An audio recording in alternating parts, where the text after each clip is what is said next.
mortgage rates go up, then dip, and then go up again, with rates now approaching 6%. More recently, we have seen perplexing data about rising housing inventory and declining housing starts. So what are we supposed to make of this very confusing picture, and what does it mean for housing affordability? To help us understand what's really going on in the housing market, we are joined by two outstanding experts. Jeff Tucker is the senior economist for Zillow and a master of Zillow's industry-leading real estate database. His research interests include household formation, home ownership, and housing supply. Jeff, who received his master's degree in economics from the University of Washington, will share his insights on the for-sale single-family market. Caitlin Shagru-Walter is Vice President for Research at the National Multifamily Housing Council, with primary responsibility for conducting NMHC's research on apartment industry trends. Caitlin, who holds a PhD in Planning, Governance, and Globalization from Virginia Tech, will explain what's going on in the rental side of the housing market.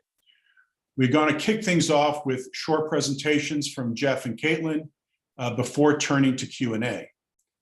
At any time, please feel free to add a comment or question in the chat if watching live on YouTube, or tweet at BPC_bipartisan or using hashtag BPC Live. So to start us off, let's go to Jeff. Awesome. Thanks for the introduction, Dennis. It is fantastic to be here. I am thrilled to hear that there is such interest at the federal level, and we've seen plenty of interest at the state level at finally getting serious about expanding housing supply. I think this has been a festering issue, a sort of building, simmering concern for really all the way back to about 2010 or 2012. And I wish we could have had more housing supply coming into the pandemic-induced changes in the housing market. But the best time to get going on problems that is still available to us is to get started now. So sooner rather than later. So again, I'm thrilled to have a chance to share Zillow's outlook on the state of the housing market with a bit of perspective on kind of what we just went through, what the market is doing right now this summer, and what that may mean is coming up next. All right, so the executive summary here is that we've had 2 years of red hot growth of home prices and demand in the housing market. That has pushed unaffordability to truly a crisis stage. That means buyers are getting discouraged. It means that in turn means that sales volume has begun to fall. That's leaving more homes sitting on the shelf. That's what we call rising inventory. You open up Zillow, you see a lot more homes available for sale than you did this spring. And ultimately, that is causing prices to plateau or even begin to decline in some parts of the country. Now, the super recent update of the last few weeks is we might be looking at kind of a standoff where sellers are asking for more than buyers are bidding, willing to really pay for homes at the moment. So just for some perspective on the affordability challenge, this is the typical mortgage payment to get a fixed rate 30-year mortgage if you've got a 20% down payment on the typical valued home in the country. According to our estimates, that's now up around $350,000. And what happened to homebuyers this spring was this 1-2 punch of both dramatic home price appreciation and a rapid rise in mortgage rates. So that pushed the typical mortgage payment to go get that typical home from right around $1,000 a month up to $1,600 in the span of just 12 months. This is unprecedented. We've almost never seen anything like this before. It's an astonishingly rapid change in the landscape of affordability for home buyers. To step back a bit and ask, how did we get here? So part of the story is what's happened over the course of the pandemic is that increase in home prices. Nationally, our price index is up about 45% from July 2019. And that's starting from a point where a lot of people were already worried about how expensive homes had gotten. When you look around the country, Some regions like the Southeast, the Sun Belt, and the Southwest really stand out for having the most home price appreciation. So in some of these markets like Austin and Phoenix, Boise is up there as well, home prices are up about 75% from this time in the summer before the pandemic. At the other end of the spectrum, even in kind of cooler markets on the East Coast and the Midwest, places like Baltimore, Chicago, Minneapolis, home prices have still cumulatively risen close to 30% in the last 3 years. So there's really no part of the country that is immune to the increase in home purchase costs. Now, what is the sort of effect that we've seen most dramatically so far this summer is that home sales have fallen dramatically. This is the annualized rate of existing home sales. It has plunged back to levels even lower than in any of the months in the recent years leading up to the pandemic. After having a bit of kind of a frenzied level of too much activity, maybe in 2021, everyone was sort of stimulated to get into the market when interest rates were under 3% for many 30-year borrowers. Now the pendulum's swinging back the other direction. And what this means is a whole lot of buyers are just discouraged. They can't afford, or they don't see anything that really fits their budget to go buy a home today at these higher prices with these higher mortgage rates. What is that actually finally doing to prices? Well, so this is it's a fairly erratic chart, but this is showing the monthly change in home prices, and it tells a bit of a story of the recovery from the Great Recession.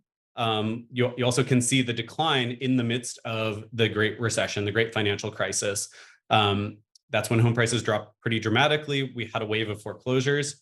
But really, since 2012, the market had this very steady rebuilding of home values. And frankly, there wasn't much going on. It was the same story year after year of this kind of slow but steady rise in home values. And then you can see this kind of twin peaked spike of growth where we had some months where prices rose 2% nationally in a single month.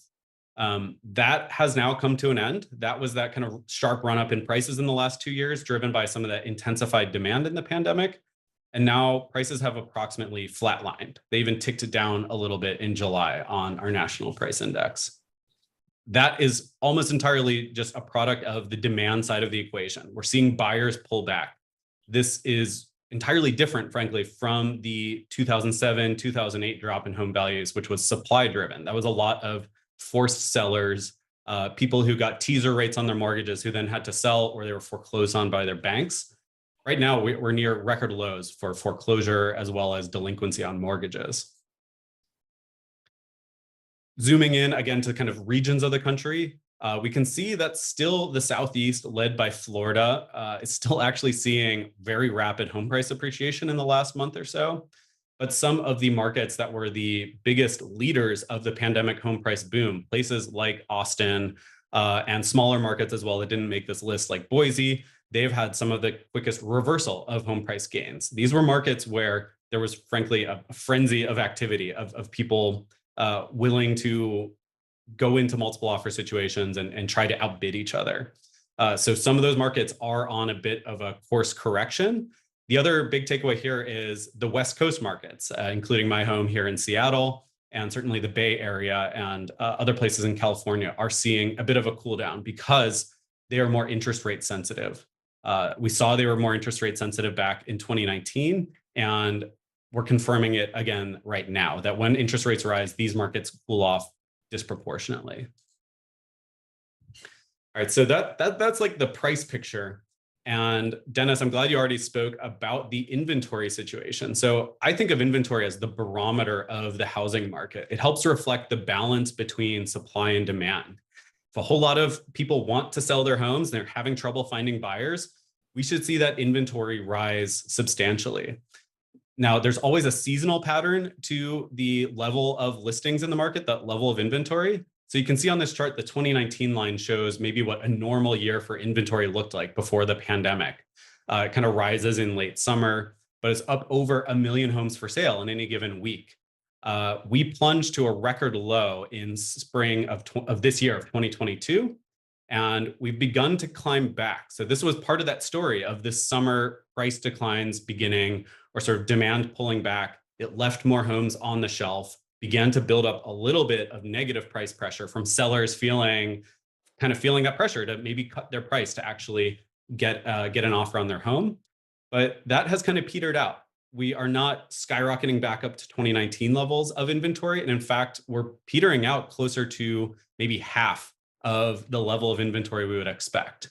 So this is the number one chart I would take a look at to ask, are we on a runaway path toward falling home prices or a glut of homes for sale? And the answer seems to be no. We're not doing that. We're looking for kind of a new equilibrium, but it's not sort of a runaway train headed for suddenly more affordable homes. Another way of looking at that is to ask, for every home on the market, how long did it take to actually go pending? How long did it take for that seller to accept an offer? We hit a record low for that as well this spring, when the median nationwide pending home sale only took 5 days. So all these folks listing a home on Thursday, they've accepted an offer by Tuesday. That is over now. We're now back to about 2 weeks, 14 days for the median home to go pending. Once again, that's still about twice as fast as the comparable time for this time of year before the pandemic. So if you're out there shopping for a home, yes, it's not as intense as the competitive environment in February or March this year, but it's still a very fast-moving, difficult time to buy a home without a whole lot of homes available for sale. So when we try to put all this competing information together of demand stepping back in the face of affordability challenges, inventory rising but not skyrocketing, what our model suggests looking forward, the yellow part of this chart is our forecast for home price growth over the next several months, is that prices probably will dip seasonally for the remainder of the year, and then have a bit of a seasonal bounce back in the spring, climbing a little bit again. And broadly, it's looking like a bit of a seasonal plateau of sort of flat, but with some seasonal growth here and there. And when I tell this to my friends who are trying to buy their first home, a lot of folks in the millennial generation, I think, are hoping for a dramatic price plunge, or really expecting one at this point when you see some of the media headlines.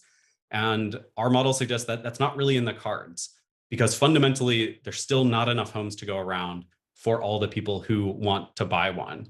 We are at this sort of interest rate driven pullback in demand that's still leaving millions of 30-somethings out there who are at that prime time of trying to form their own household, buy their first home, get into home ownership, and they still don't have a lot of options to choose from, and they're all still very, very expensive.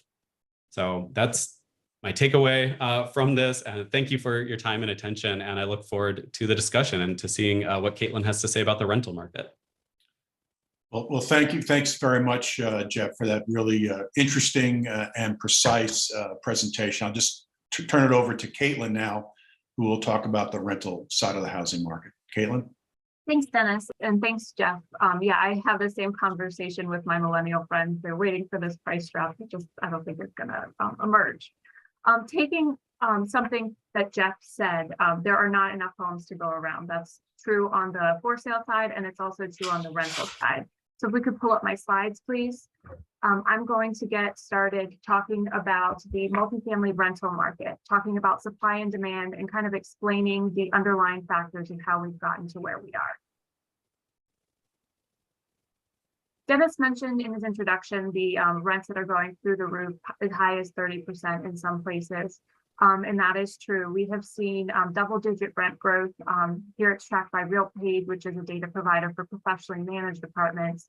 They've seen double-digit rent growth every quarter since the second quarter of 2021. We saw this past quarter in 2022, we saw an increase of 14.5% year over year. So quite significant increases. Some of the 2021 double-digit rent growth could be attributed to the declines we saw in 2020 during the pandemic, when people were nervous. A lot of rental providers had temporarily frozen rent rates. And so some of that was made up in 2021, but we've since surpassed that. And this is due largely in part to the fact that we just don't have enough apartments to go around. And why is that? One of the things that's really been impacting us is the population migration. It was some trends that were already happening before the pandemic seem to have accelerated.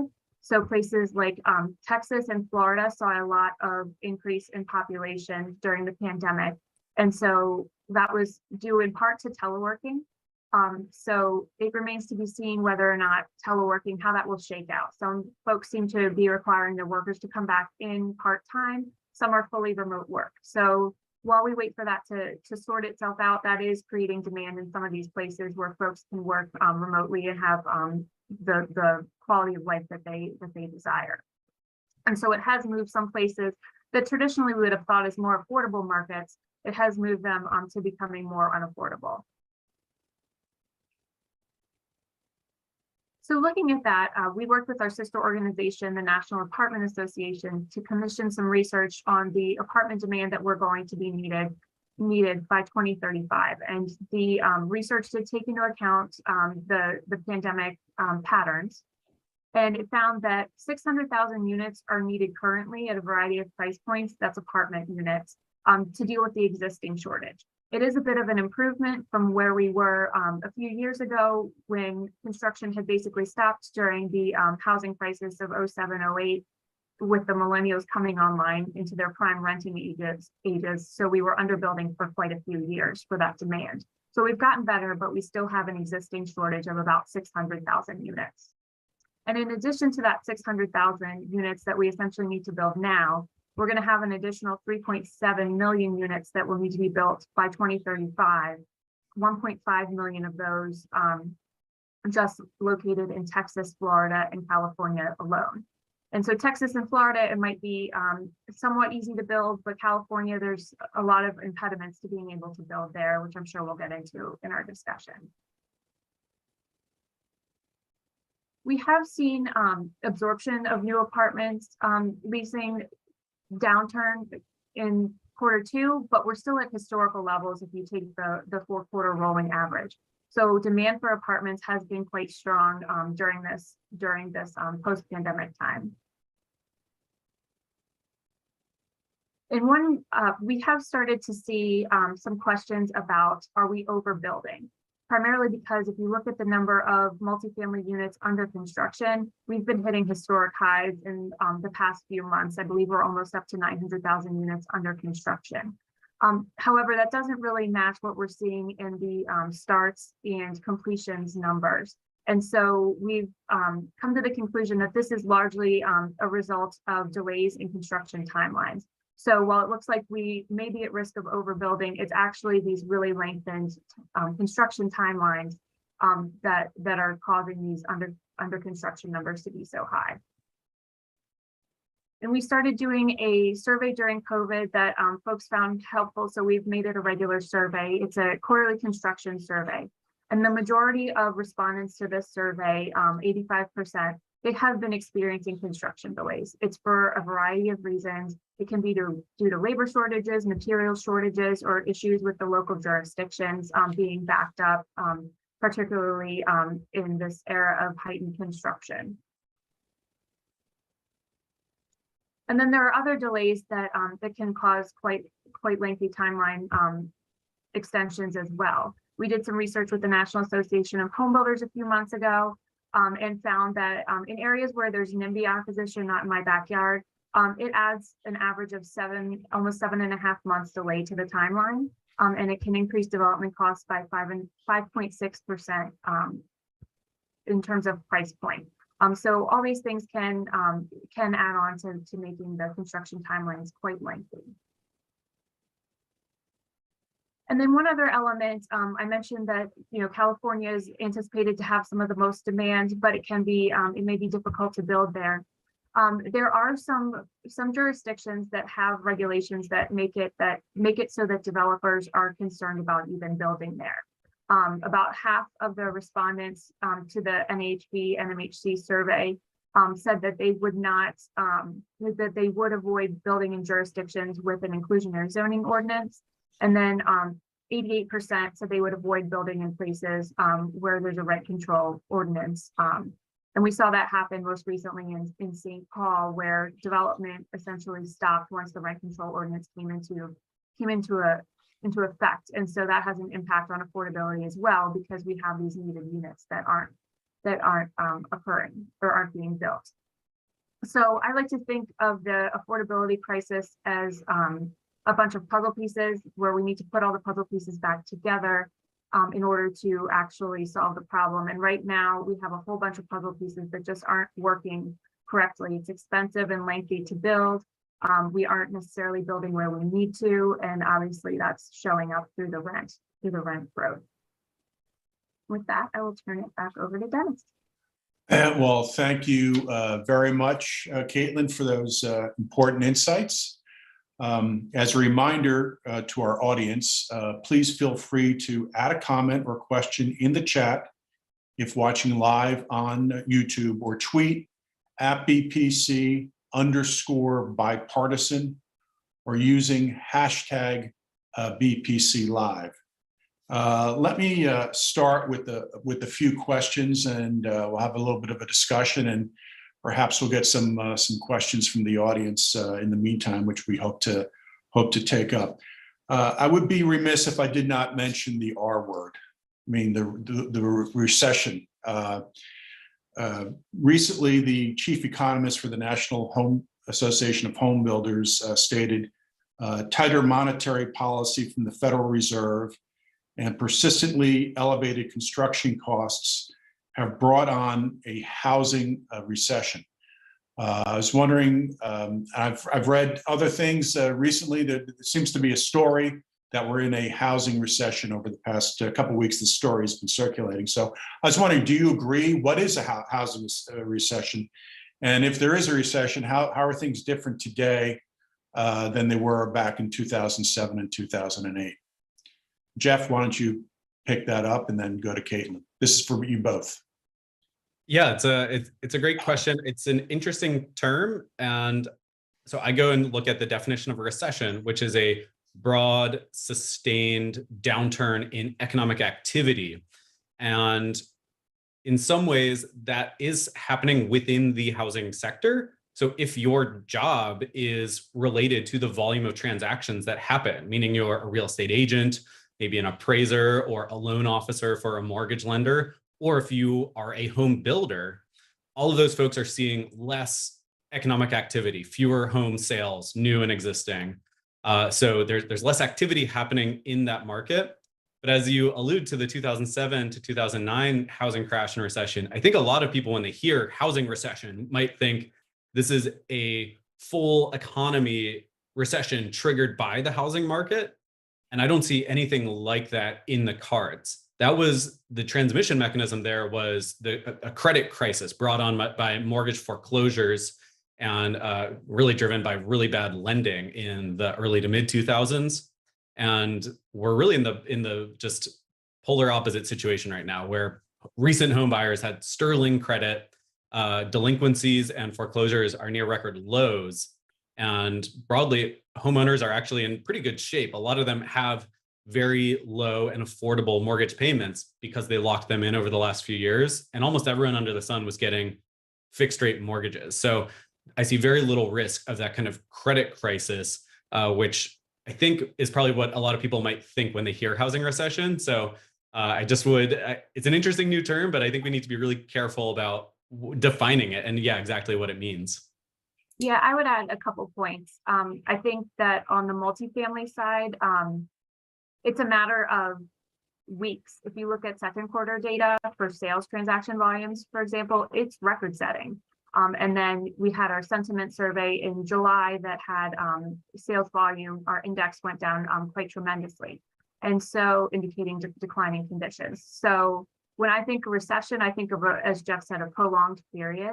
And then on the multifamily side, we don't, our construction numbers still seem to be holding up. So in terms of the technical definition of recession, I don't see it, but I guess if similar to what Jeff said, if levels are receding, I guess I could see that. Well, thank you both for clearing that up. Listening to you both, I think you both agree that we have a structural deficit of homes, both for rent and for sale, which probably began during the Great Recession, 2000, 2008, when construction activity just declined precipitously. We've been slowly inching up.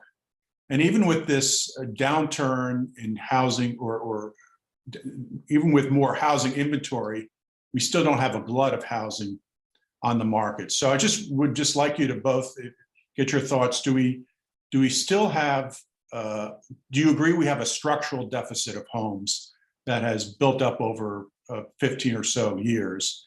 And secondly, even with, you look on this is for Kate, you look on the apartment side, the multifamily side, all the construction now is happening, it seems, according to Harvard Joint Center, at the higher end, not at the low or middle end. And for Jeff, there's really a paucity, a shortage of starter homes, entry-level homes for people to get into the first rung of home ownership. So let me toss that question out to both of you for your comments. Caitlin, why don't you go first now? Okay. So yeah, we've seen, particularly in the aftermath of the Great Recession, this shift to a lifestyle renter who tend to be higher income. So there has been a lot of demand for higher rental units, higher priced rental units. But that coincided also with the underbuilding. And so what we actually had happen was a reverse filtering process where units got more expensive because we were short units. And then obviously we have the issue on the for sale side now where there aren't enough units. If you're someone who is likely to be thinking about purchasing a home, you're likely trending towards the higher income level. And so that's creating demand at the higher level as well. And then we have the finance issue on the construction side where we have so many high construction costs that makes it difficult to build anything except for to the higher rent levels. So luckily we have demand there, but it kind of leaves everybody else in the lurch. Jeff? Yeah, I think we've seen a few very detailed studies on this now that are all reaching the same conclusion that we are structurally underbuilt to the tune of at least a few million homes. And it is that cumulative deficit built up from the home building industry really shutting down and staying shut down for several years in the Great Recession. And, I think one way of looking at that I've done as well is to kind of look at all the households that haven't been formed, where if you just look back at maybe back in the 90s or the early 2000s, you took a certain number of 30 somethings, 40 somethings, 50 somethings, how many of them would have a place of their own, would become a household head, and apply that to today's population, we should have 4, 5, maybe 6 million more households than we actually do. So one way that this transmits into the actual experience for folks is kind of doubling up. It's needing to get a roommate instead of having a place of your own. It's those boomerang college kids moving back in with their parents for several years and kind of putting off a lot of life stages. So Americans are still squeezed in and not able to kind of fulfill their American dream of having a place of their own, whether it's owned or rented. Everyone's kind of being squeezed into less space. And frankly, I think that actually got that deficit relative to where people want to be actually got worse in the last couple of years, because I think the experience of the pandemic has increased people's appetite to have a place of their own, or their need to have, a spare bedroom to take Zoom calls like I'm doing right now, to have a home office. A lot of people need a place of their own with that spare bedroom. So that's actually kind of further expanding that appetite, which means we're actually further away from sort of a balanced level where everyone has sort of the amount of space that they need and can afford. And I think that's part of the story of why prices skyrocketed so much in the last year. So in other words, after the Great Recession, you had limitations on household formation. People were doubling up. People were not forming their own houses, trying to staying at home with parents. And you had this huge younger cohort of individuals doing that. Now, what I'm hearing both of you say is that the pandemic kind of has accelerated the need to branch out and to form your own household and get your own space so you could not just live there, but also work there. Is that a fair assessment? Caitlin, I know you mentioned it in your presentation. Yeah, I mean, we definitely saw an increase in the number of, 1 units with dens. There's definitely been a desire of folks to have that extra space. And yeah, we are now starting to see a little bit of a return to the doubling up phenomenon as affordability gets worse. Okay, thank you. What about rising? The other topic I need to mention is the Fed's actions raising federal funds rate, which get reflected into rising mortgage rates.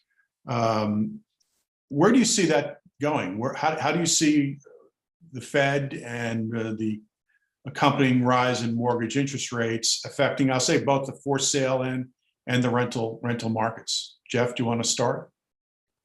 Yeah, I think if there was one clear takeaway from the Fed commentary coming out of Jackson Hole meeting, it was that they're really determined to stay the course and tighten monetary policy until inflation gets under control, which could take a while. We also know they have this long-term plan to wind down the Fed balance sheet. So setting aside this question of that overnight Fed funds rate, the Fed has trillions of dollars in mortgage-backed securities and 30-year treasuries that they want to unwind after they bought hundreds of billions of them early in the pandemic. So the effect of that is to continue to keep upward pressure on mortgage rates. It's very hard to predict. I don't have a crystal ball. The one I had broke in March 2020 and gave up on making a new one. But from all the factors I look at, it's mostly risk to the upside. I can mostly see things like that, the MBS wind down as so the balance sheet shrinking for the Fed as really only reasons to fear further upward pressure on mortgage rates. What does that mean for housing? It continues to make homeownership very unaffordable because those low mortgage rates were really the sort of drawbridge across the moat of high prices that helped still get people in to fairly expensive homes, but at an affordable monthly payment back in 2021. And now that drawbridge is up and a lot of people can no longer cross that moat without the help of low interest rates. And I just don't see them coming back anytime soon.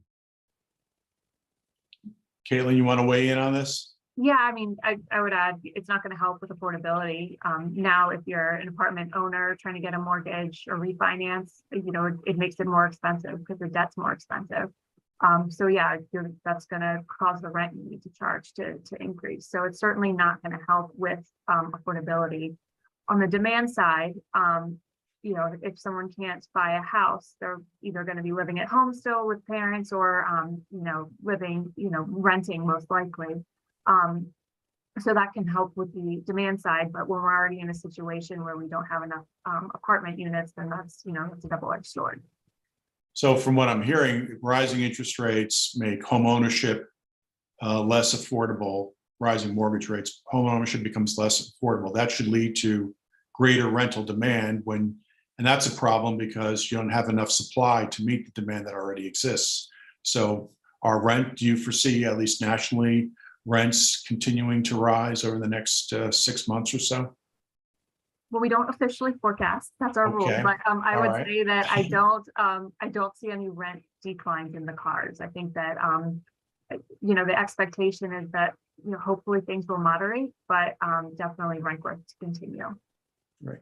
Well, I'm going to stick with you, Caitlin. You mentioned in your presentation the study that NMHC did with the home builders, and that study reported that 40% of multifamily housing project costs stem from regulatory compliance. And so which regulations seem to exact the greatest costs? And what steps can government officials at all levels of government take to reduce these costs without adversely impacting health, safety, and other important priorities? Yeah, so first disclaimer is some regulations are necessary for health, safety of the residents and the stability of the property. But so the largest line item was actually changes in the building code in the past 10 years, complying with those changes.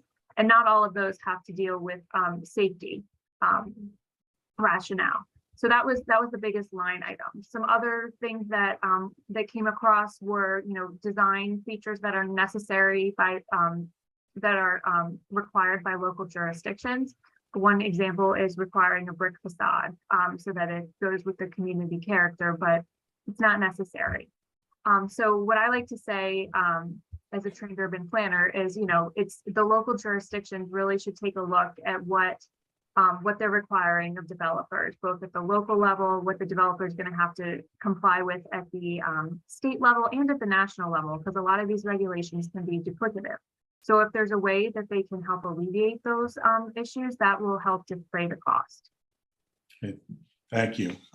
We have some audience questions, and I'll take the first one. More of a policy-oriented question. How can state and local governments collaborate with the federal government in increasing housing supply? Are public-private partnerships warranted?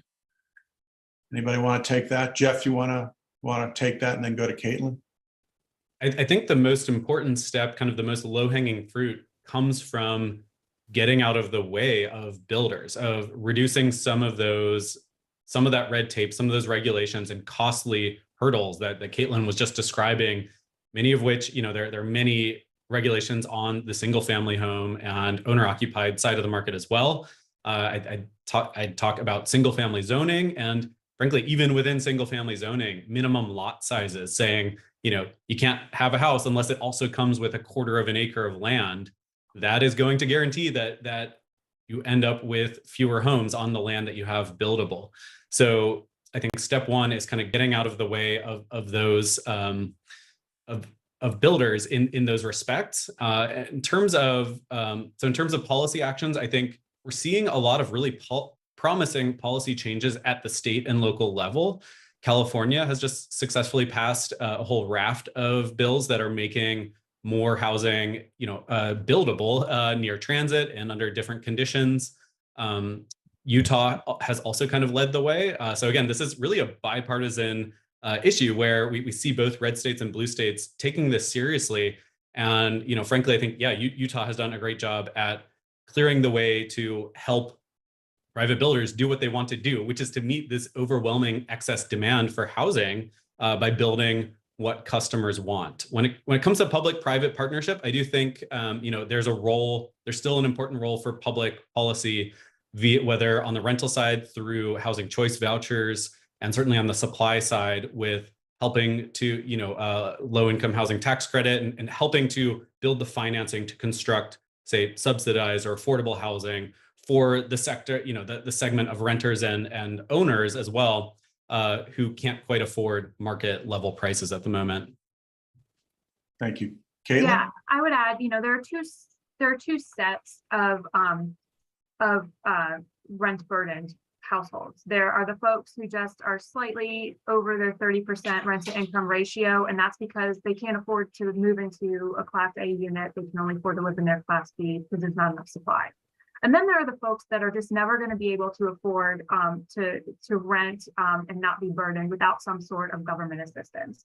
And so I think the easiest solution there is, to fully fund the voucher program and make the changes to it that are necessary to make it more useful to more property owners and managers. So that's one aspect.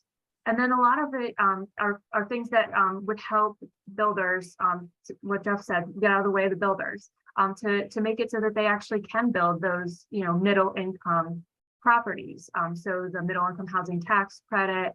There are a lot of innovative things that are maybe one-offs, but in certain areas, but could still make a sizable dent, like adaptive reuse. We have all these suburban office parks that aren't necessarily sustainable, but there's a green element that you would be reusing the property to turn it into apartments. So there are some opportunities that maybe the federal government can work with state and local areas to incentivize that. Well, those are two very thorough, fulsome answers. Thank you both for that. We have another question here in the chat.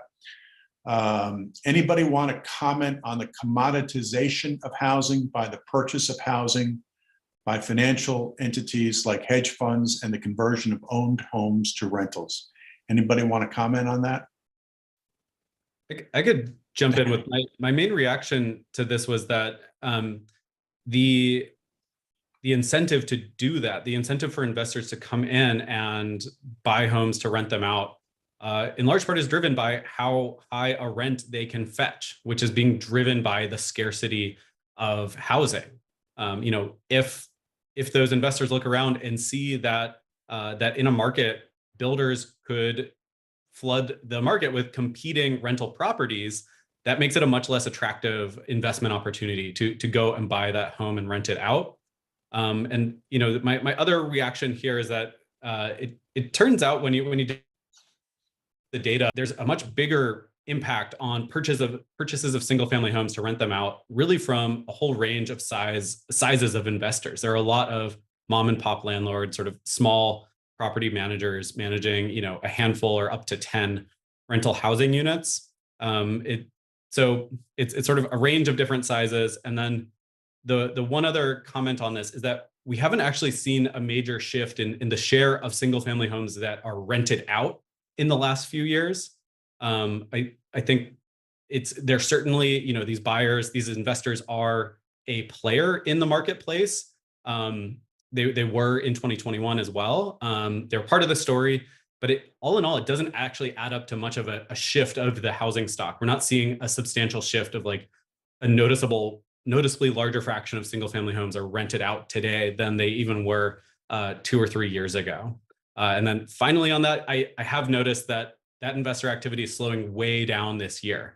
So far this year, with those higher prices and that higher cost of credit is also discouraging investors at this point. So it may soon be a fairly moot point because that's such a less attractive investment opportunity than it was last year.